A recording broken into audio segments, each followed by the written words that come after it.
Well, my beach ball video, not though, it's just one about the bouncy ball in it. It got a good amount of views pretty fast. I got a lot of views fast, but this is not really a plant related video. I mean, no, beach ball related video, but it's a cup. I've been watering my plants with that. World's most cold hardy palm, needle palm. This is a palm tree, and it can survive negative something degrees Fahrenheit. Negative. It's cold. It can survive a lot. And right now it is 46 degrees, so this thing is perfectly fine. This thing could probably survive negative 18. So, degrees Fahrenheit. So definitely, this is not even a problem for it. This is actually its normal weather. Because in my state, I actually live in Georgia, the state of Georgia, and these are actually native about I'd say there's a place called Macon in Georgia, about 30 miles south of Macon. These are probably native, and it's getting the same degrees there as it is right now. So maybe 10 degrees, maybe 5 degrees warmer of where these grow naturally. These probably grow about 80 miles, maybe 50 miles south of here. Yeah, these about 50 miles south of here. These are native, and there's this thing called sable minor. They're less hardy palm, but they are palm, and those are probably about 30 miles from here, and they're at the same latitude, and that's why the palm trees do so good here, especially sable minor and needle. Yeah, it's getting the same degrees there as it is here, basically. Maybe a couple degrees cold, warmer, but little yucca, those things say they can survive down to 60. I have one over there, and it survived. It got cold, like 20. I mean, everyone's going crazy right now because I'm not in the house. Kids going crazy, but there's the kids over there.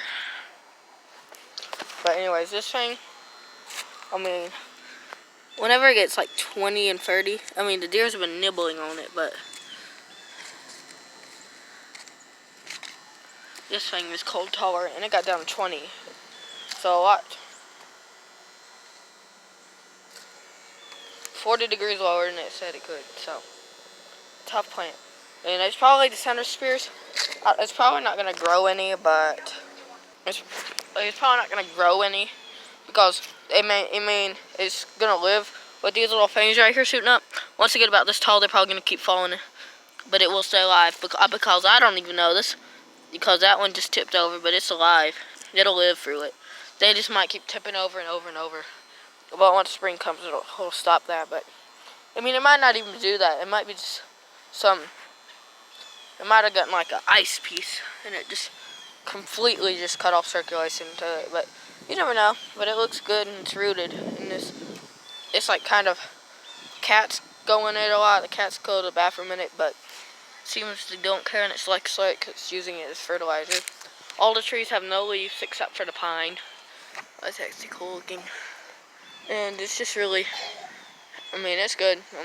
I'm going to get a greenhouse, and it's going to go right there. So I'll make a video of it. I'll make a bunch of my videos in it, but it's going to be going right where that space is right there. So yeah, it's going to be really close, and I can make a bunch of videos on it. You're wondering, what's that plant? That plant, not gray pot. That's a sable palmetto. Not native here, but they will live and thrive here. This one's been out in a 20-degree weather, and it seems to be fine. Right here is a tough part. These things are hurricane resistant, you can tell why, because that feels like freaking wood. It's really tough. But yeah. Yeah, they're really tough plants. They look really good. And that one's gonna soon start to get big, and I might just crack the pot open. And I'll probably plant it like right there, and it'll get big. I mean, it won't get as big as the ones in Tybee, because that's where they get. But if I planted one that size there, it would stay there. It'll probably get to there. Up to that tree, it'll probably get there. But it might even get a little taller, maybe to there. But I mean, some of the 100-year-old ones can actually get all the way up to that little crack of this right there and get that tall. And that's amazing when they get that tall. And the Mexican fan palms can get above those pine trees. Almost, they can get tall. They can get almost 300 feet tall. They're tall. And those are the oldest ones, I think, ever. Here's a windmill palm. These are also hardy here. There's a new spear. These things, no problem in this cold. They look amazing. And this actually starting to produce a trunk. I have a couple of them, which I'll show you in a minute. First, these things just seem to be evergreens here. It's actually getting large. Look at that. Getting pretty big, folks. Good. This is Spanish moss, which goes in Savannah. I collected this one at an island in Florida. It's really, I mean, look, if you can see it from here, it looks so good. It blows in the wind, and it's actually flowering right now. It has brownish flowers. So you can see, it's pretty windy out here, as you can see right now. And you can see right there, the Spanish moss is flowing in the wind, and it looks good. Got some couple other pieces over there.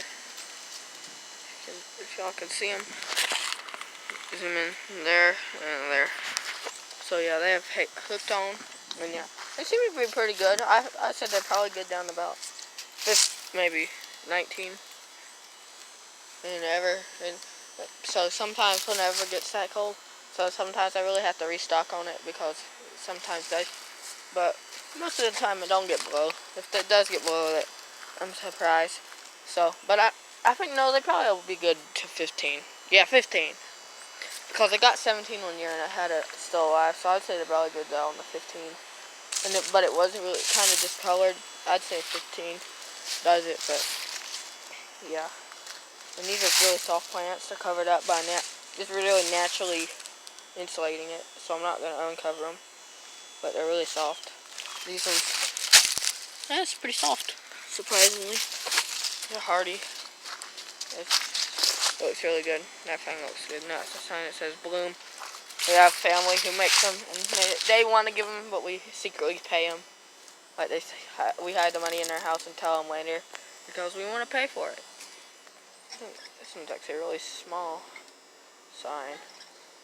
They must have like cut it right here or something, because when I had to do it, that'd be really hard. But yeah, it looks like that one looks pretty good. They used a small bit, and the kangaroo paw fern is not very good.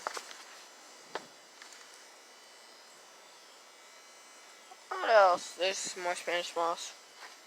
I'm gonna walk over here, show you these. I want to keep y'all updated on stuff. Because this is the time of the year where I don't ever get beach balls normally, but that's a nice Mondo. Hate the beach inflatable poppers. Those people are terrible. I don't know why they be pop on them. It's like whenever they comment, the people who comment on them like are brain dead. They seem brain dead. Like they seem like robots. Like they're talking really inappropriately, and they always talk like that. Even if someone is replying like, "What is that? What the heck are you doing to that inflatable?" And they're like, "Oh, you should have always tried that." And I mean, they're just so weird when they comment. It's just weird. They're weirdos. Inflatable poppers are weird. I can tell you that right now. But some compost. I've been using it on the palms, and the palms seem to like it. This is Isago. Still green. Still green. That's impressive. I'm really impressed. Last year by now, they have all died from something.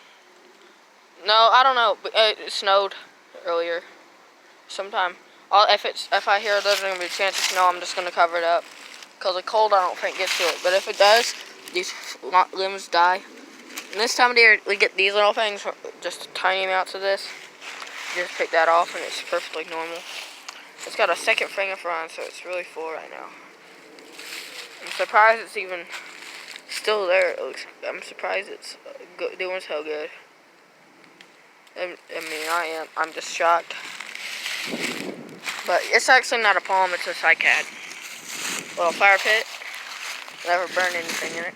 Here's the windmill. It's finally starting to open. If y'all haven't seen it, take that out. It don't need this wing. Does not need protection. Yeah, I got another one.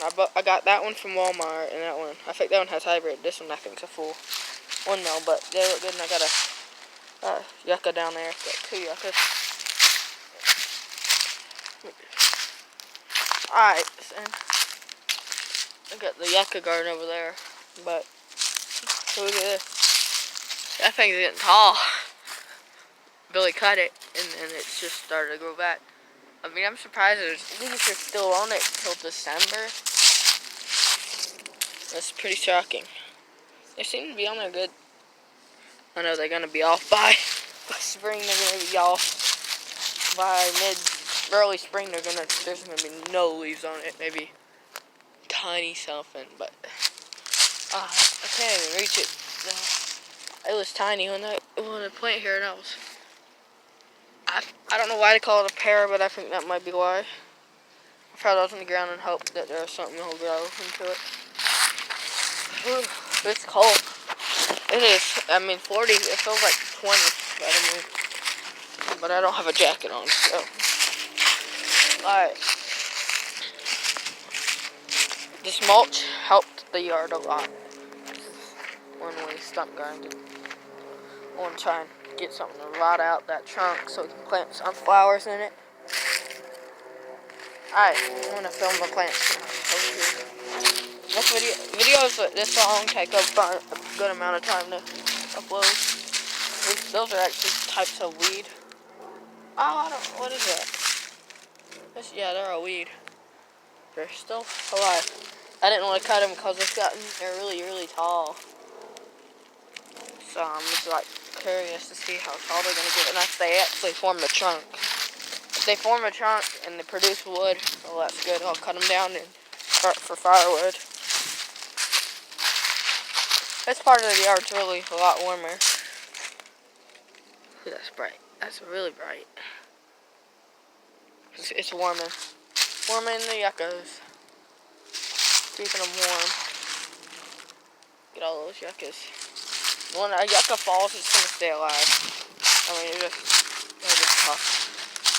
tough plants, but oh yeah, it's great. I like to look at them sometimes. That's the one with the color guard. It looks great. I'm surprised it looks that good for now. Agave, like it always does, this thing grows so slow, but it seems to be growing now. So I'm happy about that. Those cordylines. They get a little cold damage, but I mean that's what they get. They just get a little. That's what happens. They just get a little bit of cold damage, and that's about it. That's the one that fell. It's just gonna grow. This is actually planted in straight mulch from the wood grinder. Tough plants, they just grow. That's a cordyline right over there. And I mean, they're not a yucca. And I just like to plant yucca-looking plants over here, like that. This is not a yucca. That's an agave. That's a cordyline, which is not a yucca. And that's over there is actually in the middle of the screens is sable minor, which I was talking about at the beginning of this video. They grow here. It's not natural. I planted that one there, but it kind of looks like a yucca. Everything yucca related goes over here. Let's have a second yucca garden way over there. Like way. I've never filmed it. So I mean it's probably 500, almost 1,000 feet away over there. It's too far. It's just way too far. So cordyline right here doesn't look so good. But yeah, the yucca grows all the way down there. And they got I forgot what it's called. Magnolia. So it's actually growing. In that road, we have some cool houses. That one, one of the houses on this, couple actually, really good. And if you see like those lines are filled over there, that's actually a power strip. But I don't like to look at those things. They don't look that good. It just looks like a spaceship thing, but we don't ever see it, thankfully. I mean, I don't even have to see it from here. Can't even. Can't even you barely can see it. So, I don't know if there's, I think there was horses on my yard, but I think they were put up. But anyways, I'm going to end this video here. It is 15 minutes long. Please view this video. Anyone watches this, share it, because I want this video to get 100 views for no reason. Oh, by the way, yuccas also sometimes pop up over here. They travel underground somehow. Or it could be seed. Or pieces of root that was cut off or what. But yeah, I've actually had about 2 of them. I had to transplant them. And they were right over here. They was just traveling a good distance. And I'm glad I missed it when I was driving my goat cart. I think it would have broke the tire. But anyways, I'm going to end this video here. Share, like, and subscribe, and comment, please. Bye.